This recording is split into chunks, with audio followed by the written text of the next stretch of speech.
पहला प्रेम का उदाहरण, चार उदाहरणों से समझिए प्रेम कौन करता है। पहला उदाहरण है भंवरा।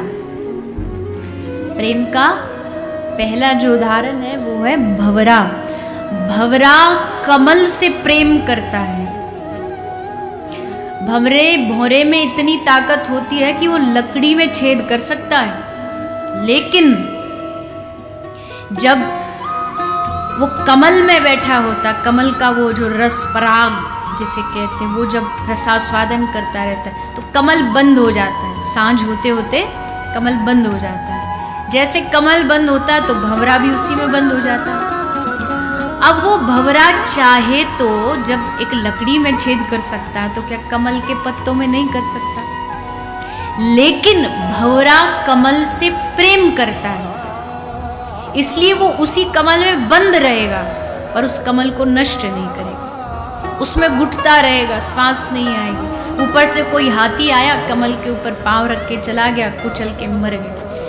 तो प्रेम मर जाना, मिट जाना स्वीकार करता है, लेकिन प्रेम जिससे प्रेम है उस प्रियतम को कष्ट नहीं दे सकता। ये प्रेम का पहला उदाहरण भंवरा, ये प्रेम। दूसरा प्रेम का उदाहरण है मयूर, मोर, जिसको श्री ठाकुर जी अपने मस्तक पर धारण करके रखते हैं। मोर क्या करता है? घन को देख करके, बादल को देख देख खूब नाचता है, और मोर घन से यानी बादल से प्रेम करता है। बादल उसका प्रियतम है।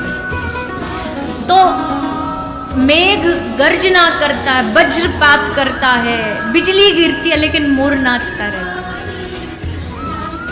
लेकिन उसका प्रेम कम नहीं होता घन के प्रति, मेघ के प्रति। इसलिए प्रेम का उदाहरण दूसरा है मोर। प्रेम का तीसरा उदाहरण है पपीहा। पपीहा क्या करता है? इसका प्रेम कैसा है? बोले इसका प्रेम ऐसा है कि ये स्वाति बूंद को छोड़ करके तुम इसको घी पिलाओ, दूध पिलाओ, गंगा जल पिलाओ, कुछ नहीं पिएगा, बस स्वाति बूंद चाहिए इसे। वो नहीं मिली तो साधारण जल ना पी के मर जाएगा, पर पिएगा नहीं, सिर्फ स्वाति बूंद। इसको अनन्यता कहते, मतलब एक के प्रति समर्पित। और प्रेम का फिर सबसे बड़ा अगर कोई उदाहरण है तो वो है मीन, यानी मछली।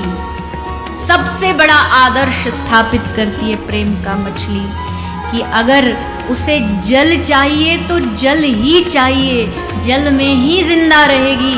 आप किसी दूसरी वस्तु में उसे रखने का प्रयास करो, मर जाएगी जल के बिना, प्राण छोड़ देगी, पर जल के बिना नहीं जिएगी। ठीक वैसे ही सिर्फ तू चाहिए, सिर्फ प्रियतम